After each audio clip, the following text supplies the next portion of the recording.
3 साल हो चुके थे बेटे को अपना घर छोड़कर विदेश में बसे हुए। इन 3 सालों में बूढ़ी माँ और ज्यादा बूढ़ी हो गई थीं। 75 वर्ष की उम्र में सुलोचना देवी की याददाश्त काफी कमजोर होती जा रही थी। उन्हें रोजमर्रा की चीजें याद ना रहती, लेकिन जो उन्हें हमेशा याद रहता वह था उनका बेटा। दिन हो या रात, एक पल भी ऐसा ना होता जब उन्हें अपने बेटे की याद ना आती।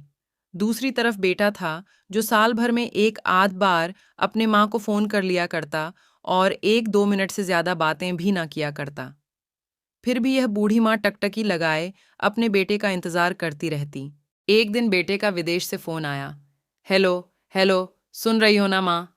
अनिल बोल रहा हूँ, तुम्हारा बेटा। कैसी हो माँ? मैं ठीक हूँ बेटा। तुम बहू और मेरा पोता कैसा है? माँ ने पूछा। सब अच्छे हैं माँ। मैं अगले हफ्ते गांव आ रहा हूँ माँ, तुम्हें लेने। अब हम सब साथ में ही लंदन में रहेंगे माँ। तुम्हारी बहू कह रही थी माँ को यहाँ पर लेकर आओ, बेचारी अकेली वहाँ परेशान होती होगी, बेटे ने कहा। माँ की बूढ़ी सूखी आंखें आंसुओं से भीग गईं। उसके कमजोर शरीर के नस नस में खुशी की लहर दौड़ गई। बेटे और बहू का अपने प्रति प्रेम देखकर माँ का मन खुशी से भर आया। बेटे ने आगे कहा, माँ तैयार रहना माँ। मुझे ज्यादा दिन छुट्टियां नहीं हैं। जिससे जितने पैसे लेने हैं लेकर रखना।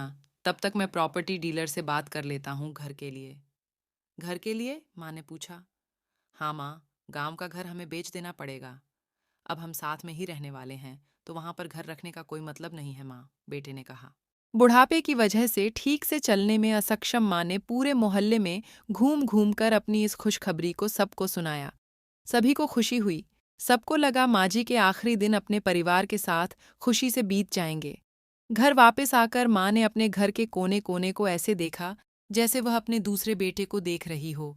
देखे भी क्यों ना, उस घर को अपने बेटे से कम थोड़ी समझा था। अपने पति के साथ 40 साल यही तो बिताए थे, लेकिन अब मजबूर थी बुढ़ापे के आखिरी साल बेटे और बहू के साथ बिताना चाहती थी। दिल पर पत्थर रखकर घर बेचने के लिए माँ तैयार हो गई। आनन फानन में बेटे ने घर को आधे दामों पर बेच दिया। माँ ने ज्यादा नहीं, लेकिन जिन चीजों से दिल लगा था उन चीजों को समेटा और बेटे के साथ टैक्सी में बैठकर एयरपोर्ट के लिए चली गई। एयरपोर्ट पर आकर बेटे ने माँ से कहा, माँ, तुम यहाँ बेंच पर बैठो, मैं सामान और बोर्डिंग पास की जांच कराकर आता हूँ। वहाँ वक्त लगता है और खड़ा रहना पड़ता है, तुम्हें तकलीफ होगी। तुम यहीं आराम करो। मैं यूं गया और यूं आया। माँ बेंच पर बैठ गई और बेटा अंदर चला गया। काफी समय हो गया बेटा वापस नहीं लौटा। माँ सोचने लगी, ज्यादा भीड़ होगी इसलिए देर लग रही होगी। अंधेरा होने को आया, अब तो लोगों की चहलकदमी भी कम होने लगी। माँ को अब चिंता होने लगी। एक कर्मचारी ने आकर पूछा, किससे मिलना है माँ जी आपको? यहाँ पर क्यों बैठी है? डरती हुई आवाज में सुलोचना देवी बोली, मेरा बेटा अंदर सामान की जांच कराने गया है। लंदन जा रहे हैं हम। क्या नाम है माँ जी आपके बेटे का? कर्मचारी ने पूछा। अनिल नाम है मेरे बेटे का, सुलोचना देवी ने बताया। कर्मचारी अंदर गया और थोड़ी देर बाद बाहर लौटा। उसने सुलोचना देवी से कहा, माँ जी, लंदन जाने वाली फ्लाइट तो दोपहर में ही जा चुकी है और आपका बेटा भी उस फ्लाइट में बैठकर लंदन जा चुका है। अब आपके यहाँ बैठने का कोई मतलब नहीं है। आप भी अपने घर चली जाइए। क्या जा चुका है और मैं घर जाऊं? घर? माँ की आंखों से आंसुओं के सैलाब उठने लगे। जैसे तैसे माँ घर पहुंची, जो अब उसका था ही नहीं, बिक चुका था। वो वहीं बरामदे में तुलसी के पास सो गई। घर के नए मालिक को उस पर दया आई तो एक कमरा किराए से उसको दे दिया। पेंशन के पैसों से खाना और किराए का बंदोबस्त हो जाता था। दिन बीतने लगे।